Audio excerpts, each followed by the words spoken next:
Hello everyone. आज के इस वीडियो में हम बात करेंगे क्लास 12th की ज्योग्राफी का सेकंड बुक का चैप्टर नंबर 5 है हमारा, खनिज तथा ऊर्जा संसाधन। इसके हम मोस्ट इंपॉर्टेंट क्वेश्चन डिस्कस करने वाले हैं और ये सारे क्वेश्चन आपको हमारी वेबसाइट पे मिल जाएंगे, आप वहाँ पे देख सकते हैं। चैप्टर की वीडियो ऑलरेडी बनाई हुई है, अगर आपने नहीं देखी है तो चैप्टर को जरूर देखो। ठीक है, चलिए स्टार्ट करते हैं वीडियो को। सबसे पहला क्वेश्चन है कि भारत में खनिज जो है वो असमान रूप से वितरित है, आपको स्पष्ट करना है। तो आपको पता है, देखो खनिज संसाधन जो है भारत में है, दुनिया के सभी देशों में आपको कुछ ना कुछ खनिज मिलते हैं, लेकिन वो असमान रूप से वितरित होते हैं। कहने का मतलब है कि कोई खनिज यूपी में मिल जाएगा तो हो सकता है वो दूसरे स्टेट में ना मिले। मान लो कोई खनिज आपको झारखंड में मिल रहा है तो हो सकता है वो आपको पंजाब में ना मिले। तो अलग अलग जगह पे वितरित है, फिर कहीं पे कम है कहीं पे ज़्यादा है, तो ये चीज़ें इंपॉर्टेंट है। ठीक है, तो देखिए भारत में जो ज़्यादातर धात्विक खनिज हैं वो प्रायद्वीपीय पठारी जो क्षेत्र है, वहाँ की जो पुरानी जो क्रिस्टलीय शैल होती है, चट्टानें होती हैं, उसमें देखी जाती है। ठीक है, जैसे कोयले की अगर हम बात करते हैं तो इसका 97% भाग मोटा मोटा माने दामोदर घाटी, सोन नदी, ठीक है सोन सॉरी महानदी और गोदावरी के आसपास जो क्षेत्र आ जाता है, जो घाटियाँ आ जाती है, वहाँ पे पाया जाता है। पेट्रोलियम की बात करें तो पेट्रोलियम के जो भंडार हैं भारत में वो असम, गुजरात और मुंबई हाई में देखने को मिलते हैं। अब आपके दिमाग में आएगा कि भाई भारत में पेट्रोलियम संसाधन भी होते हैं, यस होते हैं, लेकिन भारत में जो पेट्रोलियम संसाधन है वो काफ़ी कम होते हैं। वो इतने ज़्यादा नहीं है, मतलब इतना पेट्रोलियम संसाधन भारत से नहीं मिल पाता कि वो भारत की ज़रूरत को पूरा कर सके, इसीलिए हमें बाहर के देशों से ये खरीदना पड़ता है। ठीक है, फिर नए आरक्षित क्षेत्र की बात करें, जो कृष्णा गोदावरी वाला क्षेत्र है या जो कावेरी बेसिन वाला क्षेत्र है, यहाँ पे कुछ संसाधन मिल जाते हैं। हमारे यहाँ पे अगर हम संसाधन को देखें तो इसकी 3 प्रमुख पेटियां हैं। ठीक है, एक आती है आपकी नॉर्थ ईस्ट वाली, यानी उत्तर पूर्वी पठारी प्रदेश, वहां पे आपको कुछ संसाधन मिलेंगे। फिर दक्षिण पश्चिमी वाला जो क्षेत्र हो जाता है वहां पे आपको कुछ मिल जाते हैं, और उत्तर पश्चिमी जो प्रदेश है यहाँ पे आपको संसाधन मिल जाते हैं। ये 3 प्रकार के संसाधन यहाँ पे मिलते हैं। ठीक है, अब मैं क्या करूंगा, जब आपको मैप कराऊंगा ना तो वहां पे आपको ये अच्छे से समझा दूंगा, बाकी आप मोटा मोटा इतना याद रख लें। इसके बाद देखो एक क्वेश्चन आता है कि भारत में खनिजों का संरक्षण क्यों आवश्यक है, इसके संरक्षण हम किस प्रकार से कर सकते हैं, ये आपके लिए मोस्ट इंपॉर्टेंट क्वेश्चन है। इसको आप याद कर लो। ठीक है, याद कर लो बिल्कुल। क्यों याद करना है, ये इसलिए याद करना है क्योंकि ज़्यादातर आपके पेपर में क्वेश्चन रिपीट हो रखा है, कई बार रिपीट हुआ है। तो भारत में खनिज संसाधन है, उसके संरक्षण की यानी उसको बचाव की अपने को ज़रूरत है। देखो खनिज क्यों संरक्षित करने चाहिए, क्योंकि आपको पता है खनिज जो है वो समय के साथ समाप्त हो जाते हैं, और भूगर्भिक दृष्टि से अगर हम देखें तो इनको बनने में लंबा समय लगता है। ठीक है, इसको बनने में लाखों करोड़ों वर्ष लग जाते हैं। यदि मान लो कोई खनिज खत्म हो गया तो जरूरत पड़ने पे उसको तुरंत आप वापस से उसको पुनर्भरण नहीं कर सकते, वापस से प्राप्त नहीं कर सकते। इसलिए कहा जाता है कि हमें सतत पोषणीय विकास और आर्थिक विकास के लिए खनिज संसाधनों का संरक्षण करना चाहिए। यानी हमें खनिज संसाधनों का इस्तेमाल इस प्रकार से करना चाहिए कि हमारी जो आने वाली पीढ़ी है उसको भी वो संसाधन मिल सकें। ठीक है, इसलिए उसका सतत पोषणीय विकास के नज़रिए से भी उसका महत्व हो जाता है, और आने वाली पीढ़ी के हिसाब से तो वो हो ही जा रहा है, तो ये आपको याद रखना है।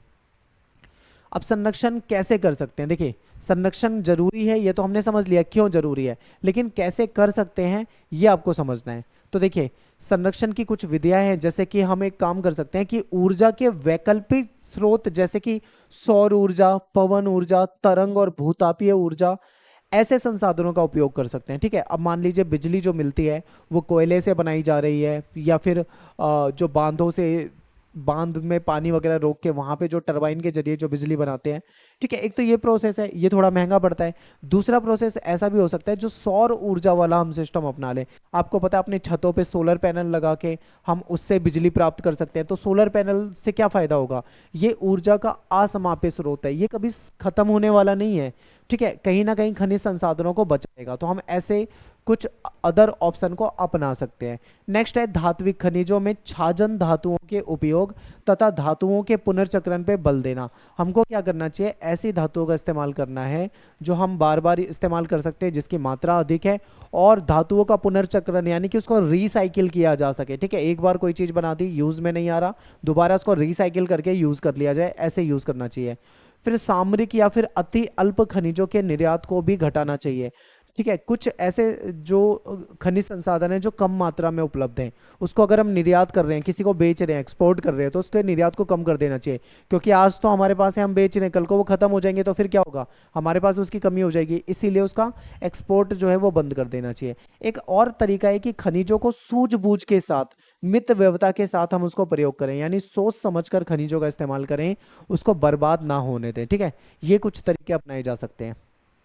अगला क्वेश्चन है कि भारत में परंपरागत अपरंपरागत ऊर्जा के जो 5 स्रोत हैं उसके नाम आपको बताने हैं। ठीक है, प्रत्येक स्रोत का एक संभावित क्षेत्र आपको बताना है। तो देखिए, पर दो तरीके के संसाधन होते हैं, एक परंपरागत, एक अपरंपरागत। ठीक है, आगे मैंने क्वेश्चन ले रखा है, देखो परंपरागत अपरंपरागत। परंपरागत में कौन से आ जाते हैं, जो हम ट्रेडिशनल रूप से यूज करते आ रहे हैं, जैसे कोयला हो गया, पेट्रोलियम हो गया, प्राकृतिक गैस हो गया, जो लंबे समय से यूज करते आ रहे हैं और ये एक समय में खत्म हो जाएंगे। ठीक है, लेकिन दूसरी तरफ ऐसे भी संसाधन हैं जो हम यूज नहीं करते, जिसके बारे में हमें जानकारी अब लग रही है बाद में, इसका हम इस्तेमाल कर सकते हैं। ये महंगा जरूर पड़ता है, लेकिन लॉन्ग टर्म में देखें तो ये सस्ता है।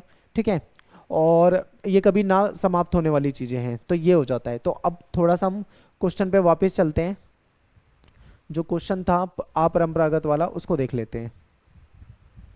देखिए, क्वेश्चन है कि भारत में अपरंपरागत ऊर्जा के कोई 5 स्रोत हैं, उसके बारे में बताना है और प्रत्येक स्रोत का एक संभावित क्षेत्र बताना है। तो देखिए, 5 महत्वपूर्ण स्रोत है, इसमें आ जाता है सौर ऊर्जा। भारत के पश्चिमी, ठीक है यहाँ पे टाइपिंग की मिस्टेक है, ये पश्चिमी हो जाएगा, भारत के पश्चिमी भागों में गुजरात और राजस्थान में सौर ऊर्जा के विकास की ज़्यादा संभावना है, क्योंकि वहाँ पे क्या है, सोलर पैनल वगैरह लगा के बिजली बनाई जा सकती है, बाकी जगह भी बनाई जा सकती है, पर ये क्षेत्र जो है ज़्यादा इंपॉर्टेंट हो जाता है। फिर है पवन ऊर्जा। पवन ऊर्जा के लिए राजस्थान, गुजरात, महाराष्ट्र, कर्नाटक, यहाँ पे सही परिस्थितियाँ हैं, तो यहाँ पे इसका इस्तेमाल किया जा सकता है टरबाइन वगैरह लगा के। ठीक है, फिर ज्वारीय ऊर्जा, भारत के पश्चिमी तट के साथ ज्वारीय ऊर्जा को विकसित किया जा सकता है, उसकी व्यापक संभावनाएं हैं। भूतापीय ऊर्जा, इसके लिए हिमालय प्रदेश जो आ जाता है, वहाँ पे इसको विकसित होने की संभावनाएं हैं। जैव ऊर्जा की बात करें तो जो गांव वाले क्षेत्र होते हैं, वहाँ पे जैव ऊर्जा को विकसित होने की व्यापक संभावनाएं, यानी कि इन क्षेत्रों में इसकी पूरी संभावनाएं, यदि चाहें तो यहाँ पे इसका इस्तेमाल किया जा सकता है। ठीक है, अगला क्वेश्चन देखो, भारत के पेट्रोलियम संसाधनों के बारे में आपको बताना है। पेट्रोलियम जो है आप जानते हैं, मोटर वाहन, रेलवे या जो वायुयान होता है, उसमें एक ईंधन के रूप में इस्तेमाल किया जाता है, उसके लिए एक एनर्जी का सोर्स हो जाता है, ये हम सब जानते हैं। और इसी से दवाइयाँ, वैसलीन, स्नेहक, जो स्नेहक, ठीक है, स्नेहक जैसे कि लुब्रिकेंट टाइप का बनाया जाता है, ग्रीस वगैरह वो बनाया जा सकता है, मोम, साबुन आदि बनाने में इन सब चीज़ों का इस्तेमाल किया जाता है। कच्चा पेट्रोलियम जो है वो हाइड्रोकार्बन से युक्त होता है, जो कि द्रव और गैस दोनों की अवस्था में पाया जाता है। ठीक है, लिक्विड के रूप में भी मिलेगा आपको, गैस के रूप में भी। अपरिष्कृत पेट्रोलियम जो है वो टर्सरी युग, ये मैंने आपको चैप्टर पढ़ाया था तब आपको बताया था, अलग अलग युग में अलग अलग प्रकार के संसाधन मिले हैं। तो जो टर्सरी युग है, इसकी जो अवसादी जो चट्टानें हैं उसमें ही पाया जाता है अपरिष्कृत पेट्रोलियम। सन 1956 में तेल और प्राकृतिक गैस आयोग की स्थापना हुई थी। उसके बाद से व्यवस्थित रूप से तेल अन्वेषण और उत्पादक कार्य प्रारंभ हुआ और भारत में खोज भी की गई कि कहाँ कहाँ पे पेट्रोलियम संसाधन भारत में मिल सकते हैं। ठीक है, जिसकी संभावना है। अगला है कि वर्तमान में देश के तेल के निक्षेप पश्चिम और पूर्वी तट पर पाए गए हैं, इसके बारे में आपसे बताना है आपको। ठीक है, ठीक है, इसी में आपको बता देना है। तो देखिए, कहाँ कहाँ पे हमें मिले हैं, ये अगला पॉइंट है इसका, कहाँ कहाँ पे हमें मिले। तो गुजरात में देखोगे, यहाँ पे आपको संसाधन मिल जाते हैं। असम में आपको पेट्रोलियम संसाधन दिखेंगे, ठीक है, तेल और उससे रिलेटेड निक्षेप। महाराष्ट्र में भी दिख जाएंगे, मुंबई हाई में दिख जाएंगे। ठीक है, यहाँ पे आपको देखने को मिलेंगे। कृष्णा, गोदावरी, कावेरी नदी बेसिन जो है, यहाँ पे आपको तेल संसाधन मिल जाएंगे। लेकिन ये भी याद रखना है कि पेट्रोलियम संसाधन मिल तो जाते हैं, पर उसकी मात्रा जो है कम है। अभी जितना हमें ज्ञात है पेट्रोलियम संसाधन के बारे में, वो भारत की आवश्यकता के अनुसार काफी कम है। एक क्वेश्चन आता है तांबे के बारे में, तांबे का उपयोग बताओ और भारत में ये कहाँ पे पाया जाता है।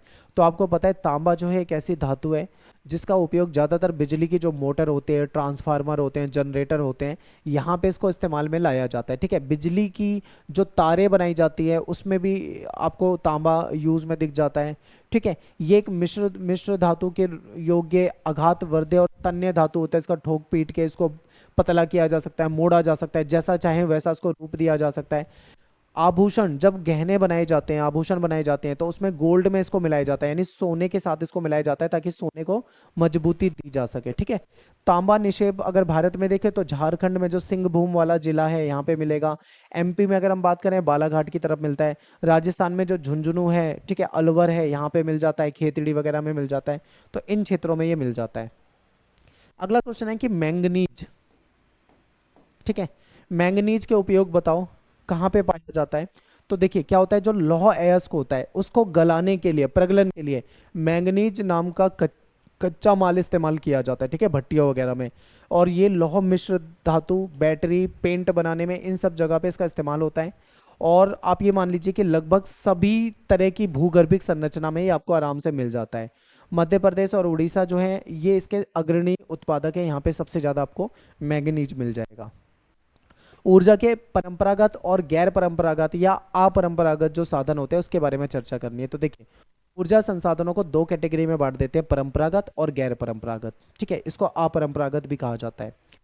अब परंपरागत में आ जाता है आपका कोयला, पेट्रोलियम, प्राकृतिक गैस जो लंबे समय से यूज हो रहा है। और गैर परंपरागत में यह आ जाता है आपका सौर ऊर्जा, नाभिकीय ऊर्जा, पवन ऊर्जा, भूतापीय ऊर्जा, तरंग ऊर्जा। ठीक है, अब इनके बारे में थोड़ा थोड़ा जान लें। तो देखिए कोयला, पेट्रोलियम और प्राकृतिक गैस जैसे तथा नाभिकीय ऊर्जा जैसे ईंधन के स्रोत जो है वो कच्चे माल का प्रयोग करते हैं। और इन साधों, ये जो साधन है इनका वितरण भी असमान है, कहीं पे कम कहीं पे ज़्यादा है।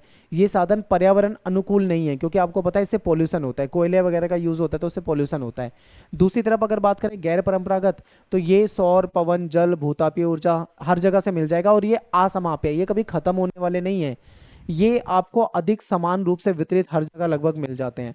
और ये स्वच्छ साधन माने जाते हैं क्योंकि इससे आपको पोल्यूशन नहीं मिलेगा, तो ये पर्यावरण हितैषी है, यानी पर्यावरण के लिए लाभदायक है। ठीक है, तो इसको बेहतर माना जाता है कि आज के समय में ये एक चलन भी चल रहा है कि हमें सोलर पैनल की तरफ जाना चाहिए। ठीक है, उससे बिजली बनानी चाहिए।